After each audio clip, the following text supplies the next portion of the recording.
اعوذ باللہ من الشیطان الرجیم بسم اللہ الرحمن الرحیم حامیم والکتاب المبین انا انزلناہ فی لیلۃ مبارکۃ انا کنا منذرین فیہا یفرق کل امر حکیم امرا من عندنا انا کنا مرسلین رحمتا من ربک انہ هو السمیع العلیم۔ حامیم حروف مقطعات ہیں۔ اس روشن کتاب کی قسم، لوح محفوظ بھی ہو سکتی ہے، قرآن حکیم بھی۔ بے شک ہم نے اس قرآن کو ایک مبارک رات میں نازل کیا اور ہم ہی ڈر سنانے والے ہیں آخرت کا اس کتاب کے ذریعے۔ اس رات میں بانٹ دیا جاتا ہے ہر اہم کام۔ وہ جو کہتے ہیں جی وہ شب برات میں، وہ شب قدر کے بارے میں تمام کام ہماری طرف سے ہوتے ہیں اور ہم ہی فرشتوں کو بھیجنے والے ہوتے ہیں، یعنی اس میں فرشتے بھی نازل ہوتے ہیں۔ رحمت ہے تمہارے رب کی طرف سے، بے شک وہ سننے والا اور علم والا ہے۔ وہ ہے اگلا ریفرنس سورۃ البقرہ آیت نمبر 185۔ شہر رمضان الذی انزل فیہ القرآن ھدی للناس وبینات من الھدی والفرقان۔ رمضان کا مہینہ وہ ہے جس میں ہم نے القرآن نازل کیا، جس میں ہدایت ہے اور اس میں ہدایت کے روشن دلائل ہیں اور یہ الفرقان حق اور باطل میں تمیز کرنے والی کتاب ہے۔ فائنل ٹیسٹمنٹ ہے، اس اولڈ ٹیسٹمنٹ اور نیو ٹیسٹمنٹ کے بعد یہ فائنل ٹیسٹمنٹ۔ تو اب اگر وہ رات رمضان کے مہینے میں ہے تو وہ پھر شب برات وہ والی نہیں ہوگی۔ شب برات جو ہے وہ شب برات، شب قدر ہی شب برات ہے، یہی شب مبارکہ ہے۔ تیسرا ریفرنس قرآن حکیم کی مکمل سورت ہے سورۃ القدر، سورت نمبر 97 پارہ نمبر 30 میں۔ انا انزلناہ فی لیلۃ القدر، بے شک ہم نے اس قرآن کو تقدیر کے فیصلوں والی رات میں نازل کیا۔ وما ادراک ما لیلۃ القدر، اور تمہیں کیا ادراک ہے، تمہیں کیا پتا کہ یہ لیلۃ القدر کیسی رات ہے۔ لیلۃ القدر خیر من الف شہر، یہ وہ رات ہے جو کہ 1000 مہینوں سے افضل ہے، یعنی قمری اعتبار سے آپ سمجھ لیں کوئی 84-85 سال، اور سولر ایئرز کے اعتبار سے 82 سال کی عبادت سے بہتر ہے اس رات میں عبادت کرنا۔ تنزل الملائکۃ والروح فیہا باذن ربہم من کل امر، اس میں فرشتے نازل ہوتے ہیں اپنے رب کی جانب سے تمام اہم کام لے کر۔ وہی فیہا یفرق کل امر حکیم۔ دیکھیں قرآن کے پیچھے قرآن کی آیات، قرآن کی سب سے بیسٹ تفسیر وہ ہے جو قرآن سے کی جائے۔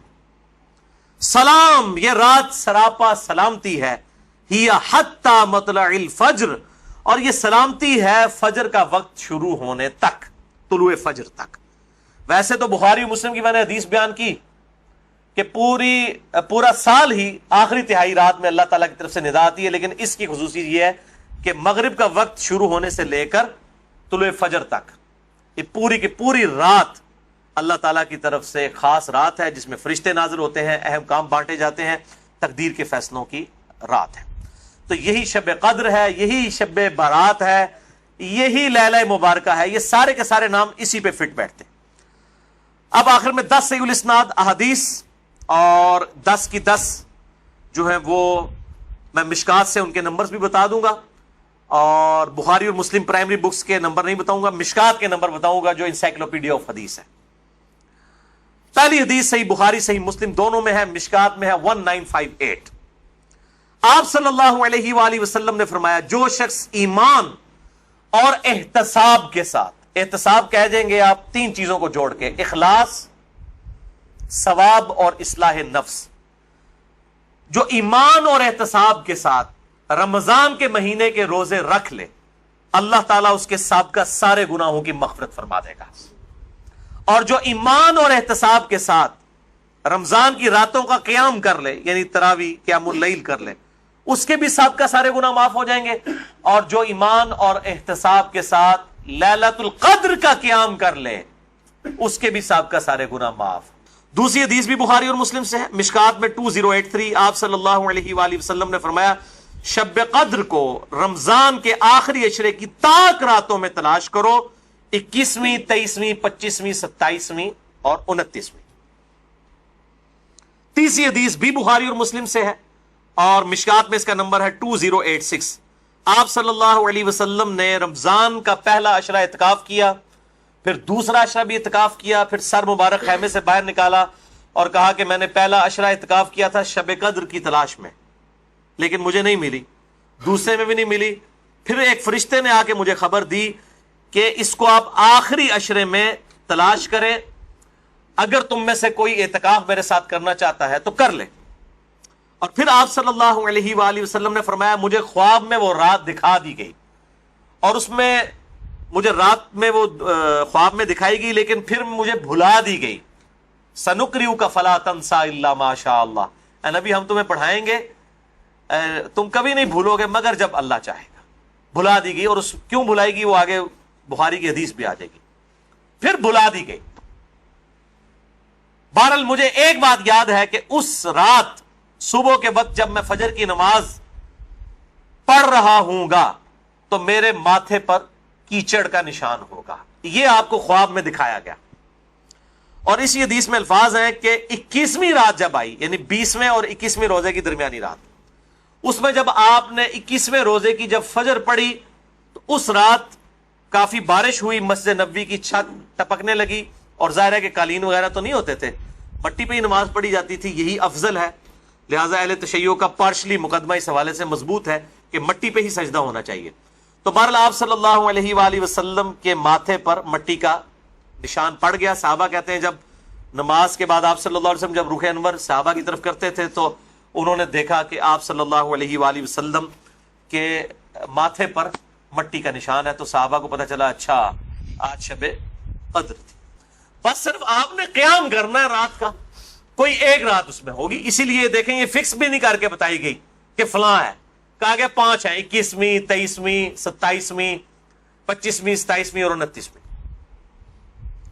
چوتھی حدیث صحیح مسلم سے عبداللہ بن انیس کی، مشکات میں 2087، اس میں بھی یہ پورا واقعہ ہے، لیکن اس میں الفاظ یہ ہیں، آپ دوسرے صحابی کہتے ہیں کہ وہ 23ویں شب تھی، ابو سعید خدری کہہ رہے ہیں وہ 21ویں تھی کیچڑ والی، اور عبداللہ ابن انیس کہہ رہے ہیں وہ 23ویں تھی، لیکن یہی دو اختلاف آ گئے۔ تو وہ 21ویں بھی ہو سکتی ہے، 23ویں بھی، 25ویں بھی، 27ویں بھی، اور اس کی حکمت کیا ہے بدلنے کی میں بعد میں بتاتا ہوں۔ 5ویں حدیث صحیح مسلم سے ہے، مشکات میں ہے 2088۔ سیدنا ابی ابن کعب کو کسی نے بتایا کہ عبداللہ ابن مسعود کہتے ہیں رضی اللہ تعالیٰ عنہ کہ جو شخص روزانہ آخری پہر جاگے گا تہجد کے وقت تو وہ شب قدر پا لے گا۔ اب یہ دیکھیں کہ روزانہ جو جاگے گا ظاہر وہ پا ہی لے گا۔ عبداللہ ابن مسعود کی جب یہ بات پہنچی ابی ابن کعب تک تو انہوں نے کہا اللہ تعالیٰ ہمارے بھائی پہ جو ہے وہ رحم فرمائے۔ انہوں نے شاید یہ بات اس لیے کہی کہ لوگ صرف اکتفا ہی نہ کر لیں رمضان کے قیام پہ ہی، اس لیے انہوں نے یہ بات کی ہوگی، ورنہ ہمارے بھائی عبداللہ ابن مسعود کو یہ بات خوب پتا ہے کہ شب قدر جو ہے یہ رمضان کے آخری عشرے میں آتی ہے۔ اور پھر انہوں نے کہا کہ میں اللہ کی قسم اٹھاتا ہوں کہ شب قدر جو ہے وہ 27ویں رات ہے، اور تابعی کہتے ہیں کہ انشاءاللہ کے بغیر قسم کھائی، کیونکہ اگر آپ انشاءاللہ کے ساتھ قسم کھائے نا تو وہ قسم ڈاؤٹ فل ہوتی ہے کہ اگر اللہ نے چاہا تو۔ انشاءاللہ کے بغیر قسم کھائی جاتی ہے تو کنفرم ہوتا ہے کہ وہ بات ڈیفینیٹ کر رہا ہے، کرنے والا واقعی قسم کھا رہا ہے۔ تو پھر پوچھا گیا آپ کو کیسے پتا ہے کہ 27ویں ہے؟ انہوں نے کہا اس لیے کہ آپ صلی اللہ علیہ وآلہ وسلم نے ہمیں نشانی بتائی ہے کہ اس رات جب سورج صبح کے وقت طلوع ہوتا ہے تو بغیر شعاؤں کے ہوتا ہے، یعنی بالکل ٹکیاں نکلتی ہے، اور ویسے تو عموماً ویسے بھی ٹکیاں نکلتی ہے لیکن وہ شاید زیادہ دیر تک کے لیے ٹکیاں رہتی ہے۔ اب حالانکہ باقی روایتوں کے اندر 21ویں 23ویں بھی آیا ہے، اور یہ قسم اٹھا کے 27ویں، تو اس سے مراد پھر تطبیق یہ ہوگی کہ جو انہوں نے پائی ہے وہ اس سال 27ویں کو آئی ہوگی، ورنہ تو یہ بدلتی رہتی ہے۔ چھٹی حدیث صحیح بخاری سے مشکات میں 2095 کہ آپ صلی اللہ علیہ وآلہ وسلم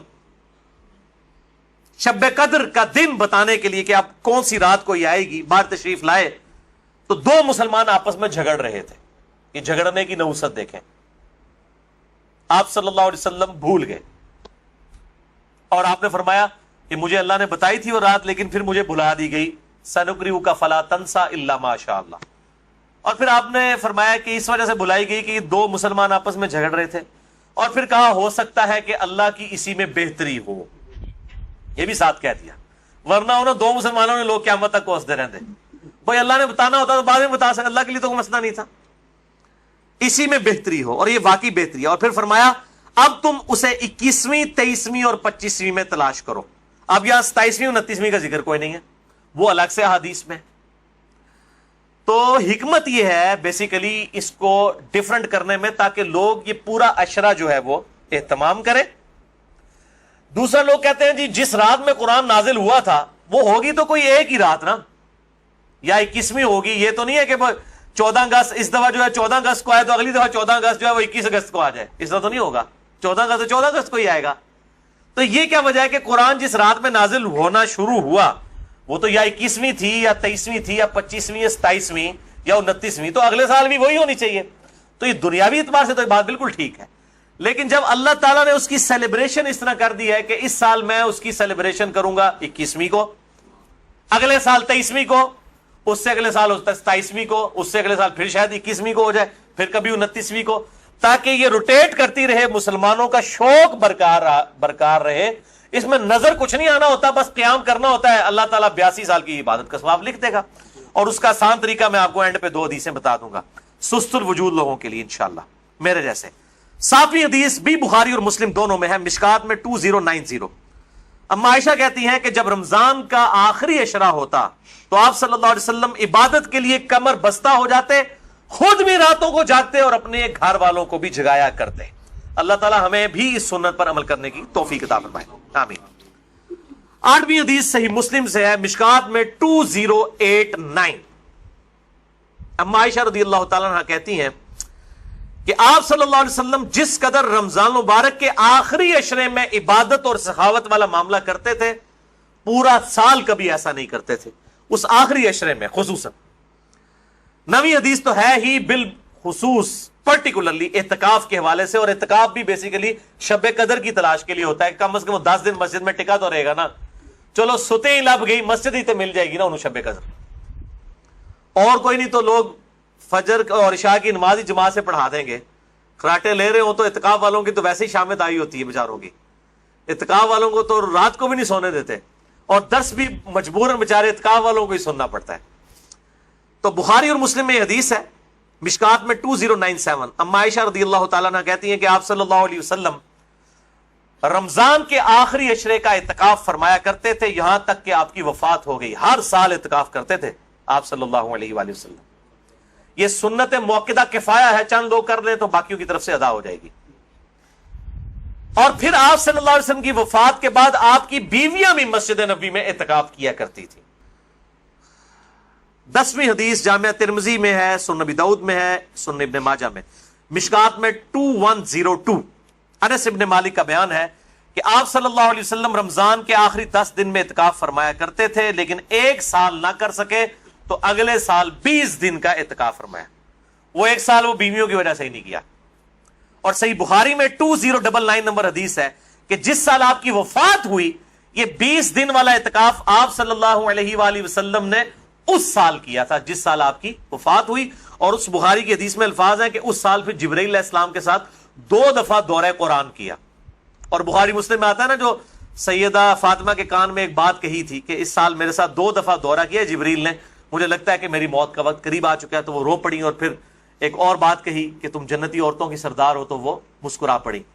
تو آپ صلی اللہ علیہ وآلہ وسلم کے ساتھ اس آخری اعتکاف میں 2 دفعہ دورہ قرآن حضرت جبرائیل نے کیا، الحمدللہ۔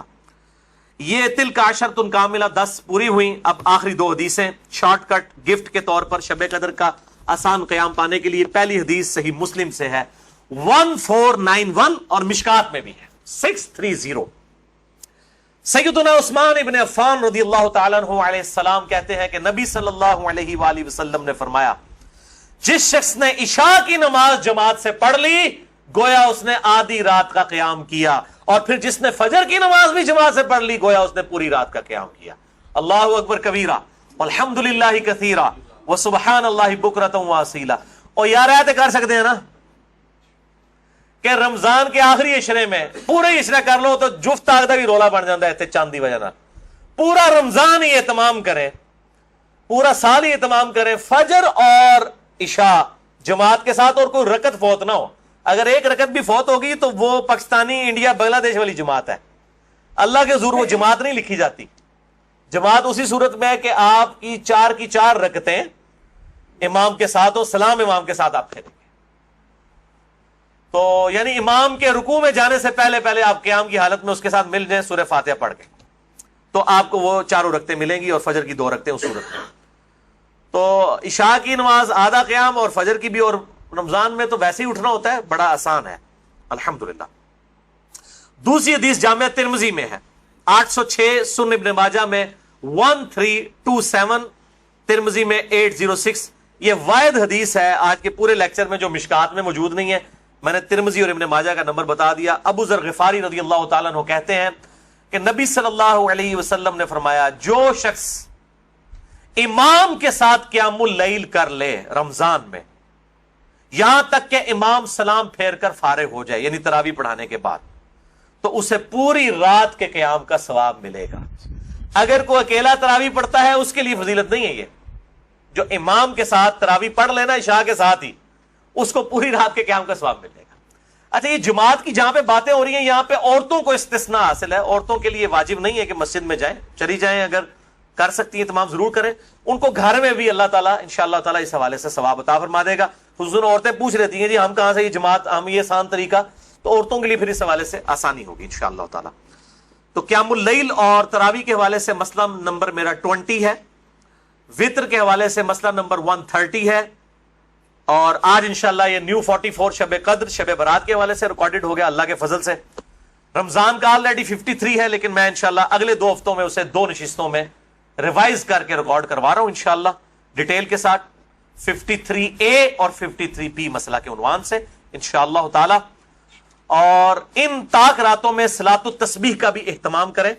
ڈیٹیل کے لیے مسئلہ نمبر ہے 91 میرا صلاۃ التسبیح کے اوپر, اب وہ آپ ضرور دیکھیں, کیونکہ صلاۃ التسبیح بہت بڑی عبادت ہے. تو قیام کرنا ہی ہے. اعتکاف والے لوگ ویسے ہی گپے مارتے رہیں اور جناب وہ فیس بک پہ بیٹھے رہیں, اس سے بہتر ہے کہ کم از کم ہر طاق رات میں صلاۃ التسبیح کا اہتمام کریں. جماعت کے ساتھ نہیں, انڈیویجول لیول کے اوپر. نفلی نماز جو ہے وہ جماعت کے ساتھ, اگر بغیر دعوت کے کبھی کبھار ہو جائے وہ الگ بات ہے, وہ ثابت ہے, بخاری مسلم سے ثابت ہے. لیکن یہ جس طریقے سے اشتہار بازی کی ہوتی ہے کہ فلاں مسجد میں صلاۃ التسبیح کی جماعت اتنے بجے ادا کی جائے گی, یہ چیز ٹھیک نہیں ہے. اگر بغیر اعلانیہ ہو, اعتکاف والے بیٹھے ہیں, اچانک ایک بندہ آگے ہوتا ہے, پیچھے لوگ نیت کر لیتے ہیں, اس کا جواز بخاری مسلم سے موجود ہے. میں نے اس کے اوپر جو ہے وہ اپنی جو کوسچن آنسر سیشن تھے مسئلہ نمبر 110 ABCDEFGH, اس کے اندر میں نے یہ بیان بھی کیا ہے الحمدللہ. اللہ تعالیٰ سے دعا ہے جو حق بات میں نے کہی اللہ تعالیٰ ہمارے دلوں میں راسخ فرمائے. اگر جذبات میں میرے منہ سے کوئی غلط بات نکل گئی تو اللہ تعالیٰ ہمارے دلوں سے معاف کر دے. ہمیں کتاب و سنت کی تعلیمات پر عمل کر کے دوسرے بھائیوں تک پہنچانے کی توفیق عطا فرمائے. سبحانک اللہم و بحمدک, اشہد ان لا الہ الا انت, استغفرک و اتوب الیک, وما علینا الا البلاغ المبین. جزاکم اللہ خیرا.